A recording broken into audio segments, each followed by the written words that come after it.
امام ربانی کی لکھیا اے کفر نال یاری واسطے میں پڑھن لگا.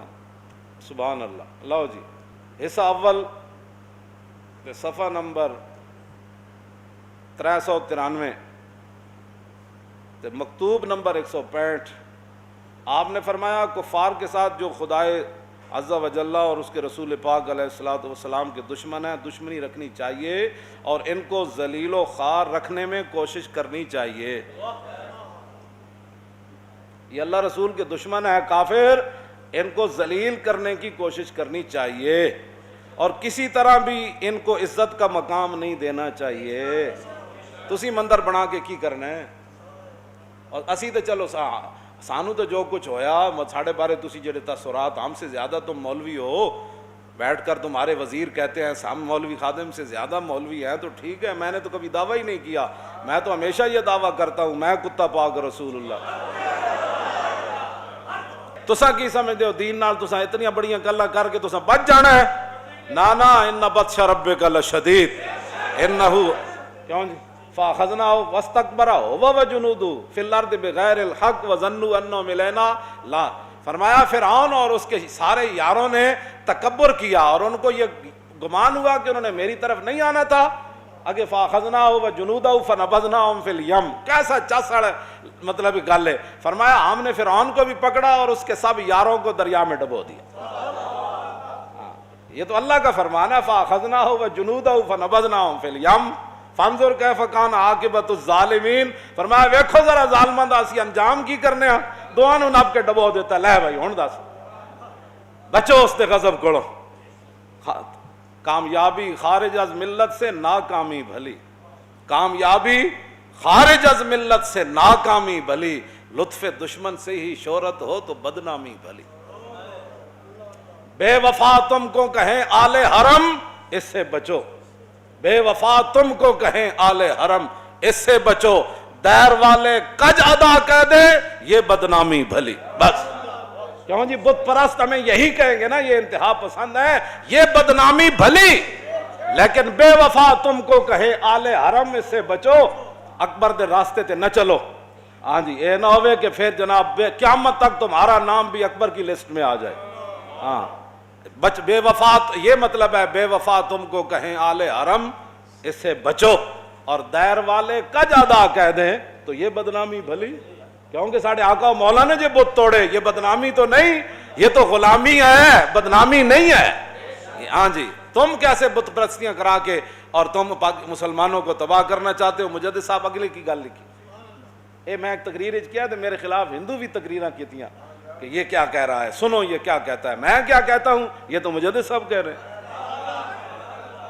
یہ تو مجدد صاحب کہہ رہے ہیں. کیوں جی او مجدد الفسانیاں جڑے آج بھی جنہاں دی پتہ ہے کی ڈیوٹی ہے, آج بھی کی ڈیوٹی ہے کہ جدو رسول اللہ دی کچہری لگ دی تے وڈا پکھا لے کے پیچھے کنج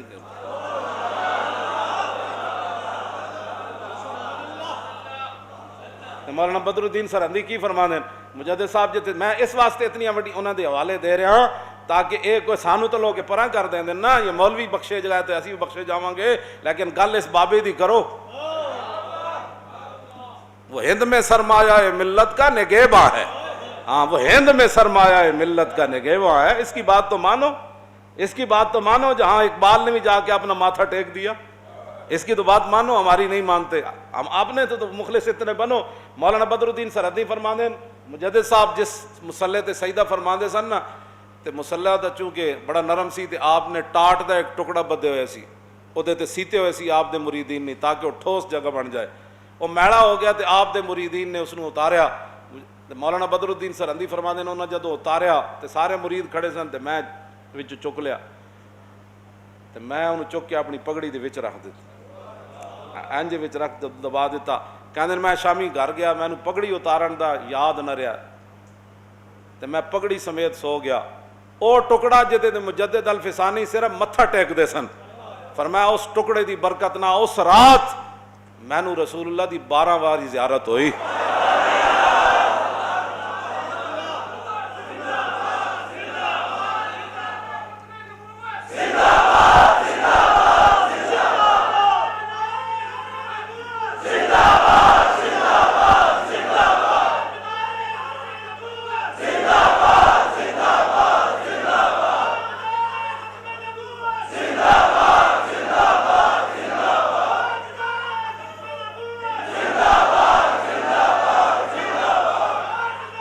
ختم نبوت۔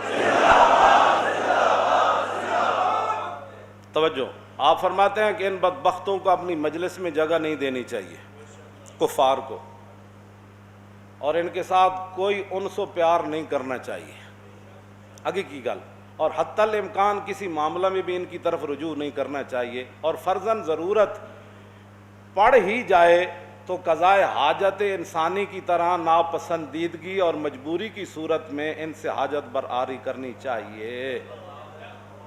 فرمایا کافراں نال یاری نہیں ٹھیک، جو کوئی انہاں نال تعلق بھی نہیں ٹھیک، جے کرنا پہ ہی جائے کوئی معاملات انجی ایوے جے میں بندہ لیٹرین جانا مجبوری، تے لیٹرین جا کے بندہ لیٹرین نال پیار تے نہیں نہ کردا۔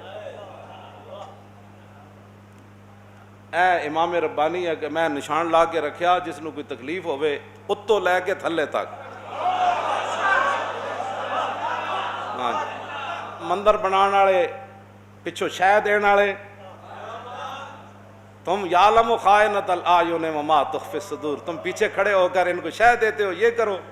اللہ فرماتا ہے وہ تو بددیانت آنکھ کو بھی جانتا ہے، وہ آنکھ میں کس انداز سے آپ کو دیکھ رہا ہوں، آپ مجھے نہیں پتا اور آپ کو بھی نہیں پتا، لیکن رب کو یہ بھی پتا ہے آپ مجھے کس نظر سے دیکھ رہے ہیں اور میں آپ کو کس نظر سے دیکھ رہا ہوں۔ وہ تو بددیانت آنکھ کو بھی جانتا ہے۔ وما تخفی الصدور، اس وقت آپ سینے میں کیا سوچ رہے ہیں کہ مولانا صاحب کیسی باتیں کر رہے ہیں، کہیں ایسے بھی ہوں گے نا، تو تقریریں اسمبلیاں کر رہے ہو نا، اللہ کو ڈرو، اے ظفر اللہ جمالی کہہ گئے سی یہ ساری اسمبلی غرق ہو جائے، اے تے حضور دی رحمت للعالمین سی، تسی سارے غرق نہیں ہوئے تے ہن غرق ہونا چاہتے ہو۔ آخر ایک حد ہے ہر شے دی، رواداری دی بھی حد ہے، اسلام رواداری کا سبق دیتا ہے لیکن ایک حد تک دیتا ہے۔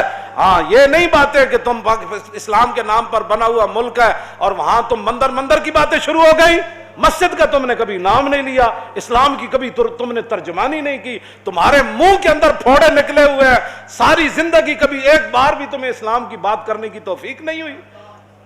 میں نے یہ بددعا نہیں کی، میں اگرچہ آمین کہنے والا ہوں، ظفر اللہ جمالی کی دعا میں میری آج بھی آمین ہے کہ جن جن لوگوں نے ختم نبوت پر ڈاکہ ڈالا، جو خاموش رہے یا ان کی گود میں جا کر بیٹھے اور فیض آباد کے خلاف باتیں کرتے رہے، یا اللہ ظفر اللہ جمالی کی بد دعا ان کے خلاف پوری فرما دے۔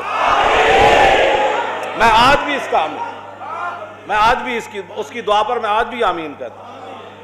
آخر اس نے دیکھا تھا نا تم نے کیا کیا اسمبلی میں، آج تم باتیں کرتے ہو سارے اور پھر اس حد تک چلے آئے ہو۔